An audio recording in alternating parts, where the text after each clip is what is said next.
नमस्कार दोस्तों, ACC preparation के यूट्यूब चैनल में आप सभी का स्वागत है। दोस्तों, हम लोग सीटेट दिसंबर 2022 के बारे में अध्ययन कर रहे थे, जिसमें हम लोगों ने पर्यावरण अर्थात ईवीएस के बारे में अध्ययन करना शुरू किया था। देखिए, ईवीएस के दो पार्ट हैं या दो भाग है। मैंने आपको पहली क्लास से ही बताया है, जिसमें से 15 क्वेश्चन शिक्षा शास्त्र से और 15 क्वेश्चन एनसीईआरटी कक्षा 3, 4 और 5 की किताबों से पूछ जाते हैं। ठीक है, जिसमें हम लोगों ने शिक्षा शास्त्र कंप्लीट पढ़ लिया है, कक्षा 3 ईवीएस अध्ययन कर लिया है, कक्षा 4 ईवीएस अध्ययन कर लिया है। हमारा जो टॉपिक चल रहा है वो ईवीएस क्लास 5 की बुक जो है, जो एनसीईआरटी द्वारा विद्यालयों में चलाई जाती है, उसके बारे में हम लोग अध्ययन कर रहे थे। ठीक है, इसमें भी हमने काफी सारे टॉपिक्स को देखा था, अच्छी तरीके से कहानी के माध्यम से सीखा था। तो अगर वीडियो आपको पसंद आती है तो please like, comment, share and subscribe my YouTube channel. ठीक है, तो चलिए आज के टॉपिक को स्टार्ट करते हैं और एक अच्छे तरीके से, सिंपल तरीके से हम उसको याद करने का या समझने का प्रयास करते हैं। ठीक है, देखिए आज का जो हमारा टॉपिक है, ये हमारा आज का जो टॉपिक है वो सांपों के बारे में है। ठीक है, किसके बारे में? सांप। ठीक है, सांपों के बारे में हमें जानकारी जाननी है। इनके बारे में हम लोग आज सीखेंगे और समझेंगे। देखिए,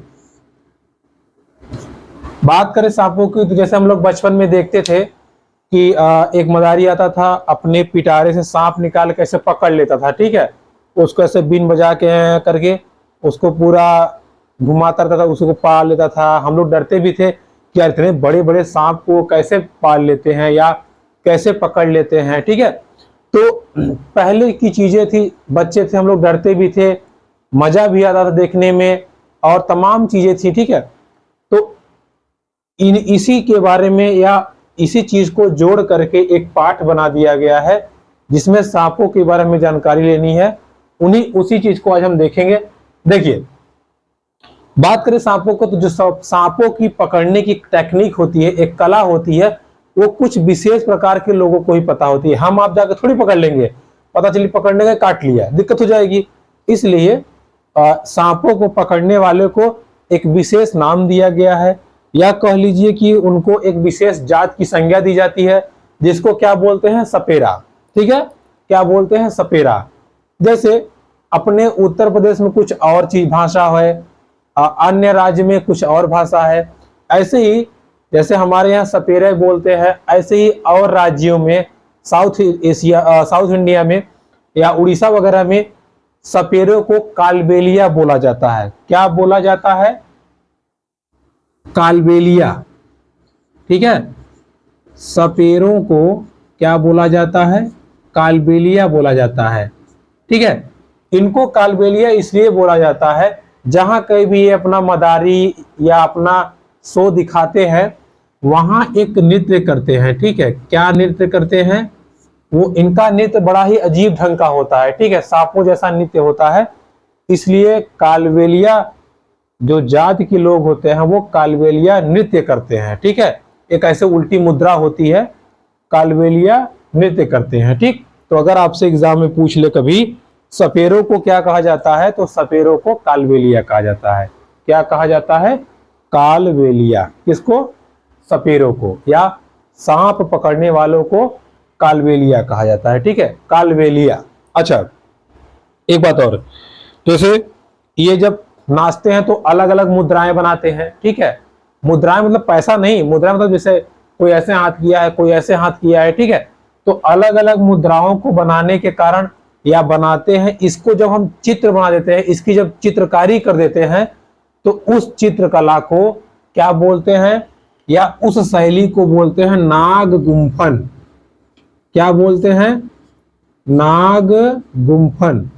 याद रखे रहिएगा, यानी कि नाग गुम्फन एक ऐसी चित्र शैली है जिसमें विभिन्न आसनों को, विभिन्न दशाओं को, विभिन्न प्रकार के चित्र को बनाया जाता है। और ये चित्रकारी सबसे ज्यादा फेमस कहाँ है? तो सबसे ज्यादा फेमस की बात करें तो ये सौराष्ट्र में है। कहाँ है? सौराष्ट्र में। और सौराष्ट्र कहाँ है? गुजरात में। ठीक है, कहाँ है? गुजरात में। तो देखिए, गुजरात में फेमस है, और गुजरात में भी सबसे ज्यादा कहाँ? सौराष्ट्र में। सौराष्ट्र में नाग गुम्फन, नाग गुम्फन, गु से गुम्फन और गु से गुजरात, गु से गुम्फन, गु से गुजरात, ठीक है। तो नाग गुम्फन जो चित्र शैली है वो कहाँ फेमस है? गुजरात में। इसका प्रचार प्रसार साउथ इंडिया में या कह लीजिए कि दक्षिण भारत में भी देखने को आपको मिल जाएगा। कहाँ मिल जाएगा? दक्षिण भारत में, ठीक है।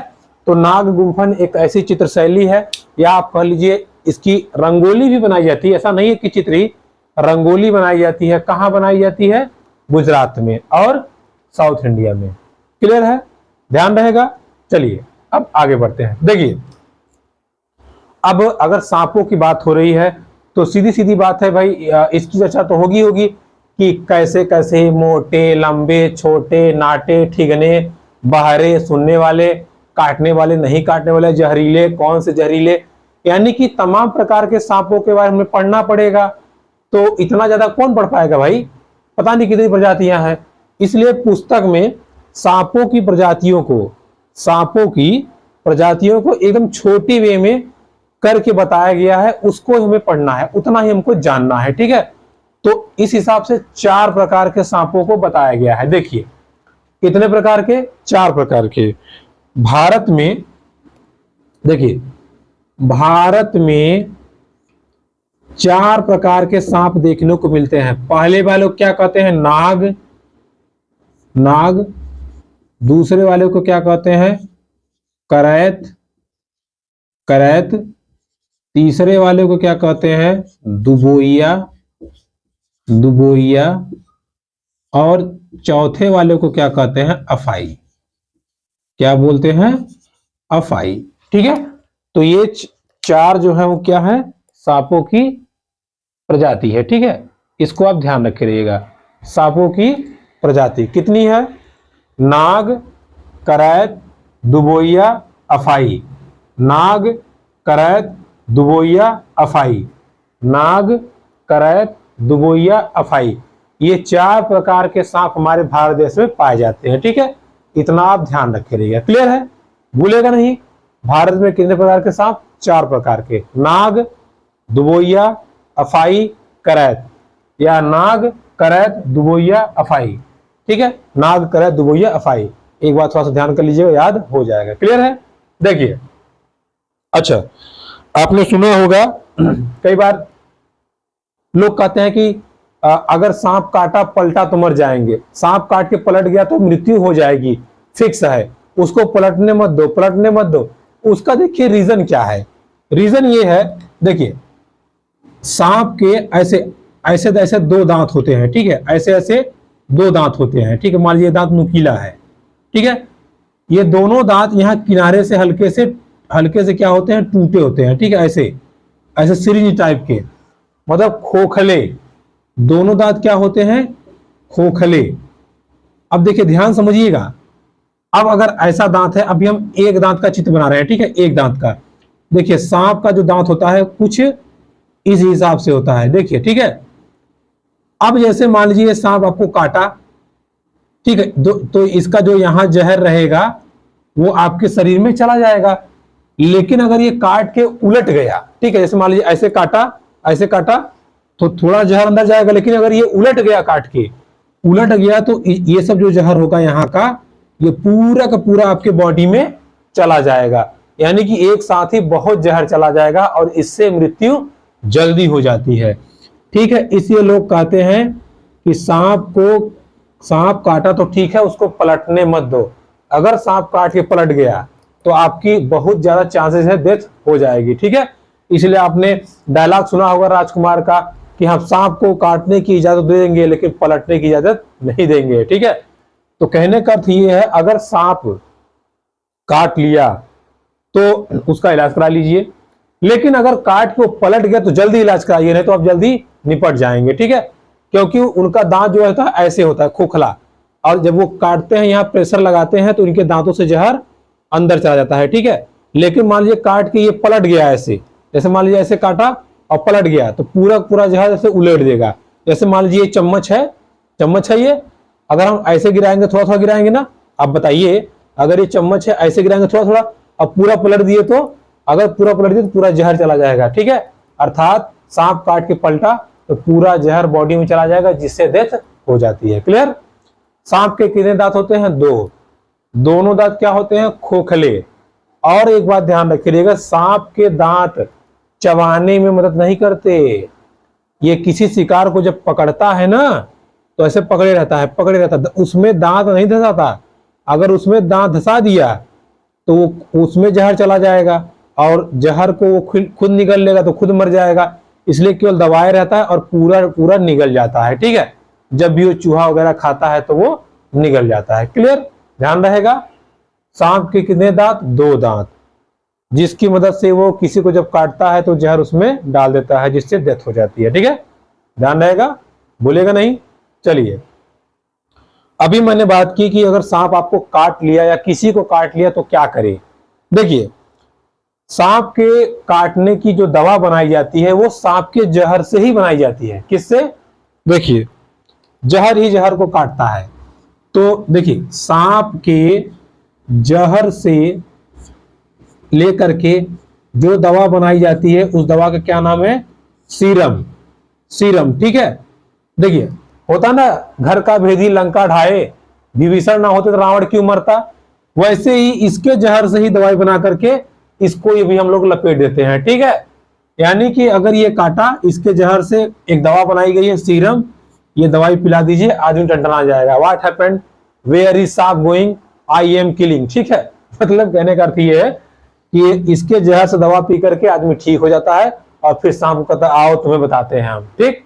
तो याद ध्यान रखिएगा, सांप के जहर से ही सांप की दवा बनाई जाती है, मतलब सांप के काटने की दवा बनाई जाती है, जिसका नाम है सीरम। क्या नाम है? सीरम। सीरम। ठीक है? सीरम। सांप के काटने से बचने के लिए जो दवा दी जाती है उसका क्या नाम है? सीरम। क्लियर? ध्यान रहेगा। चलिए, अच्छा, ये तो बात हो गई सांपों के बारे में। सांप काट लिया तो क्या करना चाहिए, कौन सी दवा लेनी चाहिए और दवा बनती कैसे है, ये हमने जान लिया। अच्छा, एक बात बताइए, अगर आप खेत में खेती करते होंगे या किसान आप हैं, आपने फसल लगाई, उसमें मान लीजिए 100-200 चूहे आ गए, आपकी पूरी फसल बर्बाद हो गई। अब आप क्या करेंगे? पूरे खेत में चूहे मारने की दवा तो डालेंगे नहीं। अरे भैया, फसल भी तो आपको खानी है, पता लगे आपको निपटा दिया। आप क्या करिए, 4-5 सांप छोड़ दीजिए, वो सांप आराम से साल भर में सबको निपटा देंगे। अर्थात इनडायरेक्टली रूप से या कह लीजिए अप्रत्यक्ष रूप से सांप किसकी मदद कर रहे हैं? किसानों की। इसलिए सांपों को किसानों का मित्र भी कहा जाता है। ये आप ध्यान रखे रहिएगा, किसान का मित्र क्या होता है? सांप। किसान का मित्र क्या होता है? सांप होता है। ठीक है? अब आप कहेंगे कि किसान के मित्र तो केचुए होते हैं। भाई बिल्कुल होते हैं। जरूरी है क्या कि आपके एक ही मित्र हो? आपके भी 3-4 मित्र होते होंगे, एक पैसे वाला, एक मजाकिया, एक उधर वाला, एक इधर वाला, एक आगे वाला, एक पीछे वाला, एक बचपन वाला, एक कॉलेज वाला। ठीक है? वैसे ही किसान का एक और भी मित्र है, सांप। हालांकि सांप जब सामने आता है तो किसान उसको लपेट देता है, लेकिन अप्रत्यक्ष रूप से देखा जाए तो सांप भी किसानों की सहायता करते हैं। तो हो सकता है आपसे एग्जाम में पूछ ले, निम्नलिखित में से किसान का मित्र कौन है, और वहां केचुआ ऑप्शन न रहे तो आप फंस जाएंगे। वहां कुत्ता भी ऑप्शन रहता तो आप कुत्ता मार देंगे, लेकिन नहीं नहीं नहीं नहीं, सांप। ठीक है? तो सांप भी किसानों के मित्र होते हैं। क्लियर रहेगा, भूलेगा नहीं। ठीक है? चलिए, अब आगे बढ़ते हैं। देखिए, तो ये थी बातें सांप के बारे में, हमने पूरा पूरा जान लिया। सांपों को पकड़ने वालों क्या कहते हैं, चित्रकारी को क्या कहते हैं, कितने प्रकार के सांप पाए जाते हैं, साथ ही साथ किसानों का मित्र कौन है ये भी हमने जान लिया। सांप के जहर की दवाई क्या होती है जान लिया, और उसके बाद में दवाई बनती कैसी है वो जान लिया। ठीक है? अब हम लोग बढ़ते हैं अपने अगले टॉपिक की तरफ। देखिए, जब आप आएंगे अगले टॉपिक की तरफ, क्लास 5 की किताब में अगला जो टॉपिक है वो थोड़ा सा, बस थोड़ा सा पाचन के बारे में है। ठीक है? किसके बारे में? पाचन के बारे में। देखिए, बायोलॉजी तो पढ़ नहीं रहे हैं, इससे थोड़ा सा ही है। जैसे इसमें लिखा है जनरली कि जब पेट में भोजन जाता है, क्यों पच जाता है भाई, ऐसा पेट में क्या होता है? ऐसे हम भोजन खाते हैं, भोजन को पीस पीस के एकदम मलिदा कर देता है। ठीक है, तो ऐसा क्या होता है वही हमें जानना है। पेट में होता है पाचन, ठीक है, क्या होता है, पाचक रस। क्या होता है, पाचक रस, और इसका पाचक रस का नाम है HCl, या इसी को बोलते हैं हाइड्रोक्लोरिक एसिड। ठीक है, क्या बोलते हैं, हाइड्रोक्लोरिक एसिड। क्या बोलते हैं, हाइड्रोक्लोरिक एसिड। तो पेट में होता है हाइड्रोक्लोरिक एसिड। जब आप खाना खाएंगे तो ये खाने को सड़ा गला करके पचा देगा। ठीक है, साथ ही साथ पेट का जो तापमान होता है वो 30 सेंटीग्रेड होता है। ये आप ध्यान रखे रहिएगा। आपको किताब में डायरेक्ट लिखा है कि जैसे कमरे का तापमान होता है इतना ही लगभग पेट का तापमान होता है, कितना, 30 सेंटीग्रेड। अच्छा देखिए, ठंडी में क्या होता है कि बाहर तो ठंडी पड़ रही है, हमारे पेटवा में थोड़ी ठंडी पड़ रही है, पेट में तो भाई उतनी ही गर्मी है। इसलिए हम लोग ऐसे हाँ ऐसे करते हैं तो तमराज की बीज बन जाते हैं, है ना, मुंह से धुआं धुआं निकल जाता है, और गर्मी में नहीं निकलता, क्योंकि गर्मी में बाहर का ही टेम्परेचर ज्यादा है तो धुआं क्या निकलेगा। ठीक है, ठंडी में क्या होगा, धुआं निकलेगा। ये आप ध्यान रखे रहिएगा। ठीक है, तो पेट का टेम्परेचर कितना होता है, 30 सेंटीग्रेड, याद रहेगा। पेट में कौन सा पाचक रस होता है, HCl। अब देखिए, जैसे लोग कहते हैं, देखिए आप मान लीजिए आपको कहीं निमंत्रण मिला, पनीर है, पूड़ी है ना, आप पनीर पूड़ी छोड़ के आज तो मजा आएगा, आज पैसा वसूलेंगे, 101 रुपया दुआर लिखाए हैं, आज खाएंगे हम। ठीक है, आप गए, आपकी मान लीजिए कैपेसिटी है 5 पूड़ी की, आपने खा लिया 15 पूड़ी, है ना, 15 पूड़ी खा लिया। अब पेट बेचारा क्या करे, परेशान, ससुरा 5 की जगह 15 पूड़ी खा के बैठा है, तो पेट कहेगा लो HCl लो, थोड़ा सा और HCl लो, थोड़ा सा और HCl लो, पूरा पूरा आपके पेट में क्या हो गया, एसिड हो गया। क्या हो गया, एसिड। यानी कि आपके पेट की एसिडिटी बढ़ गई। क्या बढ़ गई, एसिडिटी। अब आप आई बप्पा चिल्लाएंगे, पेट दर्द होगा, तो डॉक्टर कहेगा बेटा इनो पी लो। क्या पी लो, इनो। और इनो में होता है MgOH ट्वाइस, और ये क्या है, ये है आपका बेस। ठीक है, और एसिड और बेस जैसे रिएक्ट करेंगे, अम्ल और क्षार, कहानी समाप्त। छाए की आवाज आएगी और पूरा का पूरा एसिड समाप्त, और आपको ऐसे झकार आएगा और आप एकदम आराम, रिलैक्स, हैप्पी मूड, हैप्पी। इनो का काम सिर्फ 6 सेकंड में बेवकूफ बनाता है। 6 सेकंड में काम नहीं है भैया, वो काम है एसिड और बेस का खेल। क्या है, एसिड और बेस का खेल। तो समझ में आया, पेट में एसिडिटी क्यों होती है, जब आप 4-6 किलो खा लेंगे ना तो यही होगा। ठीक है, तो एसिडिटी कम करने के लिए कोई बेस मिलाना पड़ेगा। यही बेस होता है जिसका नाम है MgOH ट्वाइस। क्या नाम है, मैग्नीशियम हाइड्रोक्साइड। क्या नाम है, मैग्नीशियम हाइड्रोक्साइड। और इसी को बोलते हैं मिल्क ऑफ मैग्नीशिया। ठीक है, ये आप ध्यान रखे रहिएगा, मिल्क ऑफ मैग्नीशिया बोलते हैं MgOH ट्वाइस को। ये आप ध्यान रखे रहिएगा। ठीक है, देखिए ये एक्स्ट्रा नॉलेज है आपके लिए थोड़ा सा।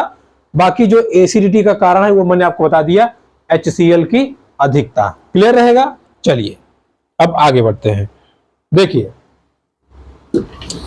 अब बात करें कि इसी टॉपिक में थोड़ा सा जिक्र किया है।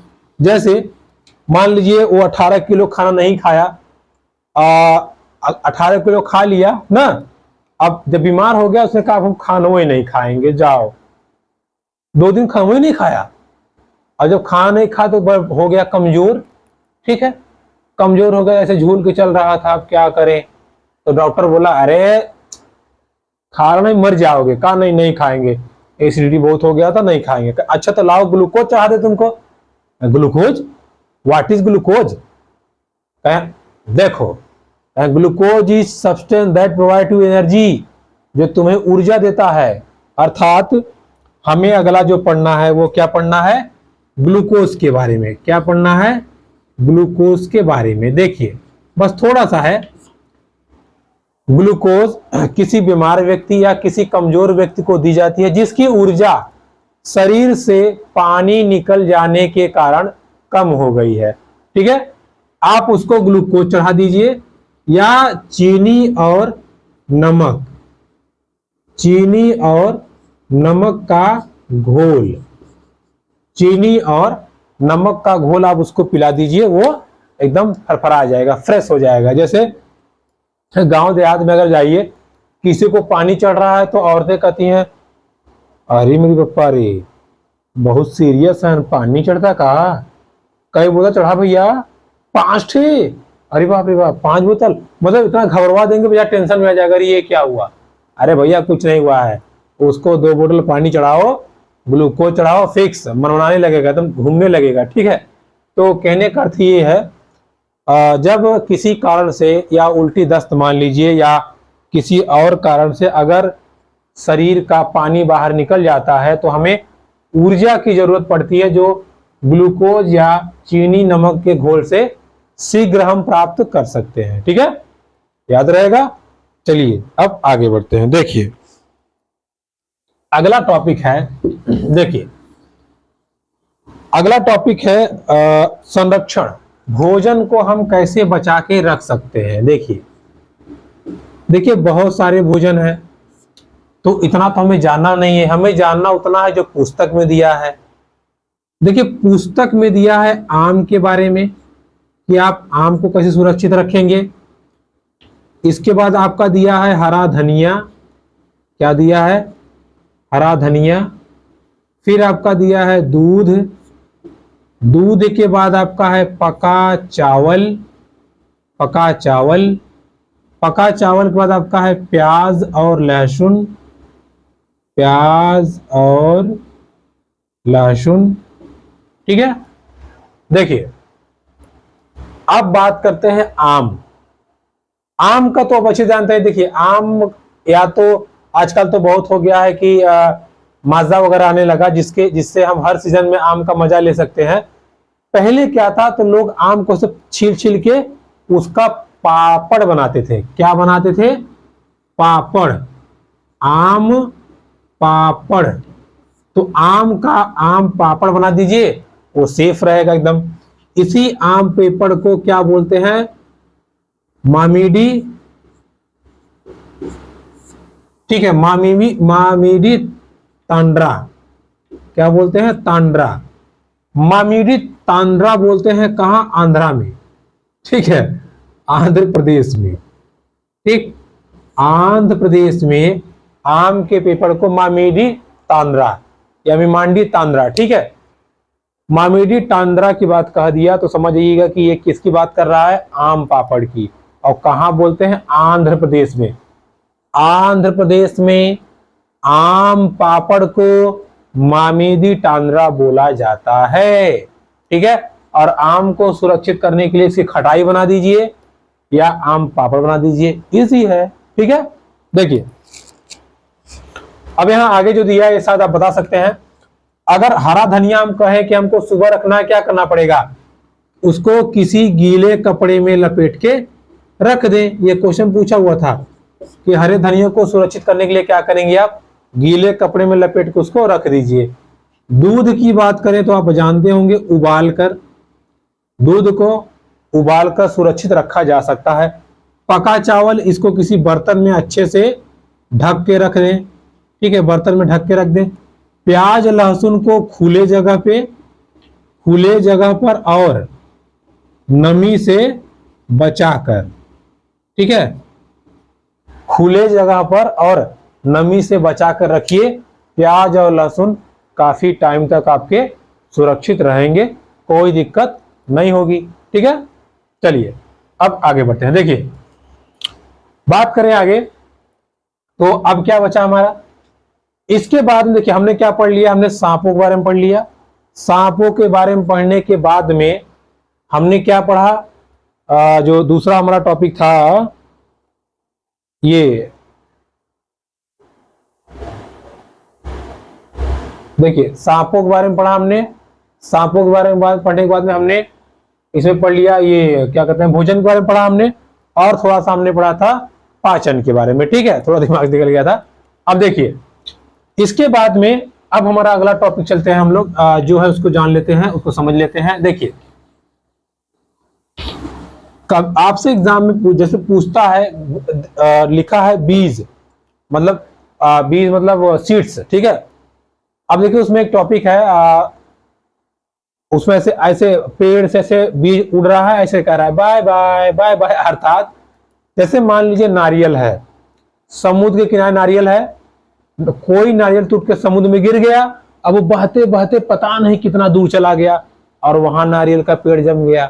तो आप सोचेंगे अरे यहां कैसे आ गया। अब आपको क्या पता कि 10 किलोमीटर पहले नारियल का पेड़ है, वहां से बह के यहां आया है।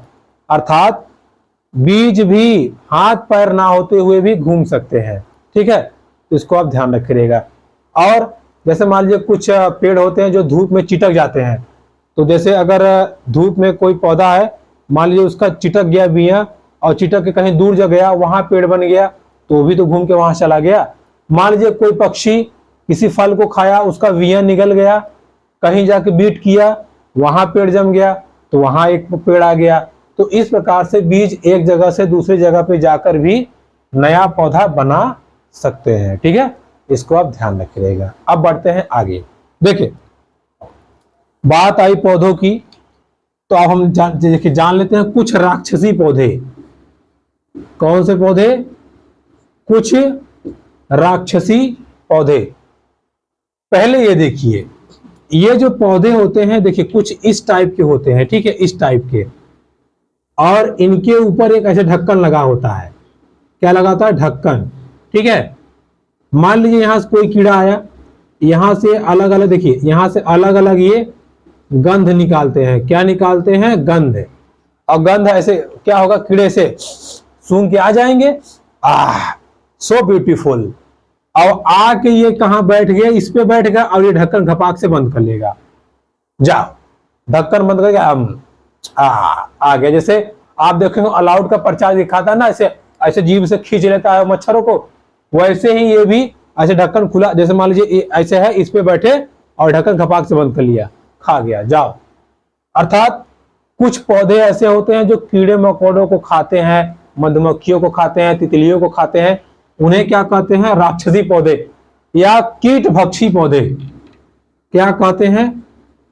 कीट भक्षी पौधे।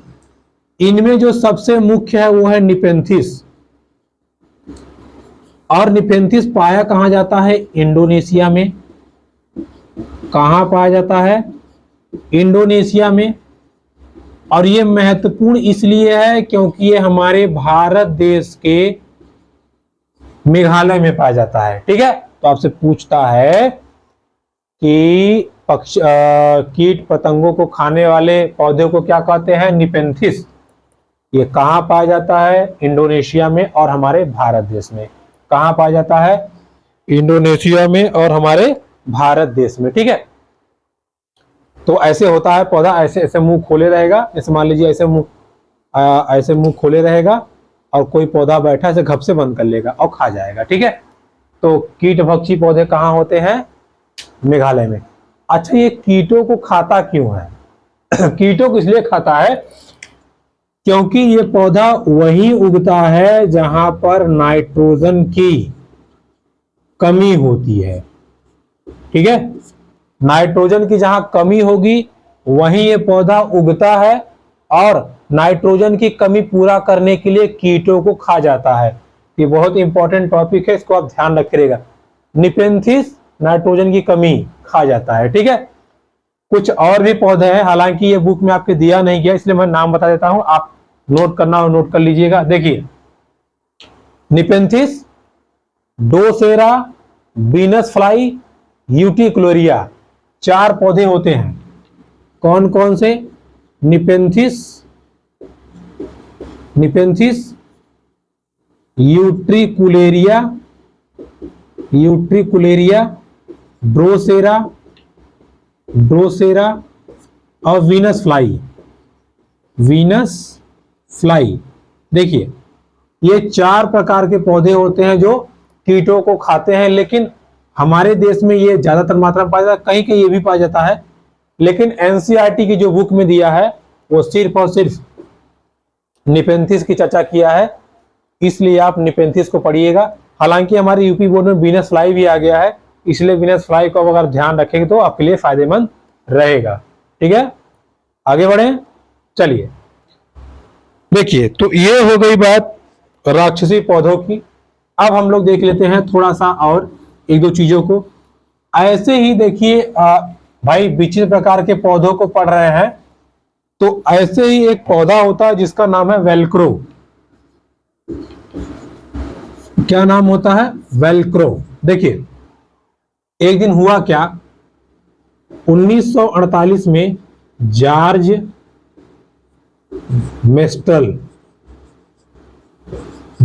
मेस्ट्रल अपने कुत्ते के साथ घूम रहे थे। अचानक इनका कपड़ा एक पौधे से टकरा गया और इनका कपड़ा उसमें चिपक गया। तो इनको बड़ा आश्चर्य हुआ, ये कैसे चिपक गया। तो वो पौधे को, पत्तियों को तोड़ के लाए और बहुत जूम करके जब उन्होंने देखा, ठीक है, क्या देखा, जैसे मान लीजिए ये पत्ती है, ठीक है, उसको जब इन्होंने जूम करके देखा तो पत्ती में ऐसे ऐसे ऐसे छोटे छोटे छोटे छोटे छोटे छोटे ऐसे छोटे छोटे ऐसे हुक बने थे। हुक मतलब पकड़ने के लिए। तब उनको दिमाग में आया, यार अगर हम ऐसे दो पत्ते को लगा दें तो दोनों चिपक जाएंगे ना। तब इन्होंने बना दिया क्या, वेलक्रो बना दिया। ठीक है, वेलक्रो। अब वेलक्रो होता क्या है, देखिए, आप सैंडल में देखे होंगे, सैंडल में ऐसे आप बद्दी चिपकाते हो, चर्र चर्र की आवाज आती है ना, ऐसे छुड़ा दिए चिपका दिए, छुड़ा दिए चिपका दिए, तो वही होता है वेलक्रो। वेलक्रो कहां से बना था? पौधे से। बनाया कितना? जॉर्ज मेस्ट्रल ने 1948 में। ठीक है, वेलक्रो का यही कॉन्सेप्ट था। तो क्या देखा आपने? वेलक्रो बनाया किसने? जॉर्ज मेस्ट्रल ने। कब बनाया था? 1948 में। ठीक, अब चलते हैं, हमारा आज का जो लास्ट टॉपिक है उसको देख लेते हैं, फिर हमारी ये क्लास कंप्लीट हो जाएगी। ठीक है, देखिए लास्ट टॉपिक आपका है, जैसे मैंने अभी आपको बताया था कि पौधे कहीं से कहीं जा सकते हैं, मिर्च के बारे में है।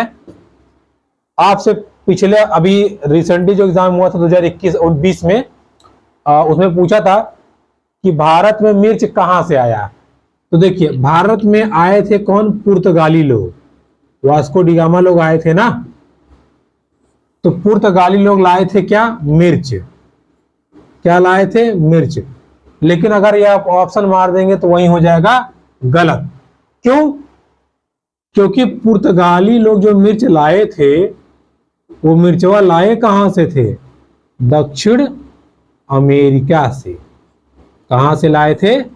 दक्षिण अमेरिका से। तो देखिए, हमारे यहां मिर्च तो पुर्तगाली लाए थे, लेकिन कहां से? अमेरिका से। कहां से? अमेरिका से। ठीक है, तो ये आप ध्यान रखे रहेगा। मिर्च तो लाए थे पुर्तगाली, लेकिन कहां से आया था? अमेरिका से। जैसे आपसे क्वेश्चन पूछा कि सबसे पहले भारत में मिर्च कौन लाया, तो पुर्तगाली। अब पूछ लिया भारत में सबसे पहले मिर्च आई कहां से लाई गई, तो पुर्तगाल नहीं, दक्षिण अमेरिका से। ठीक है, तो दक्षिण अमेरिका से ये मिर्च जो है वो भारत लाई गई थी, ध्यान रहेगा। तो दोस्तों, ये थी आज की हमारी क्लास। इसको आई होप आपने एंजॉय किया होगा और सभी टॉपिक को समझा होगा। तो अगर वीडियो पसंद आए तो प्लीज लाइक, कमेंट, शेयर और सब्सक्राइब माय यूट्यूब चैनल। मिलते हैं आपसे नेक्स्ट वीडियो में इसी प्रकार की एक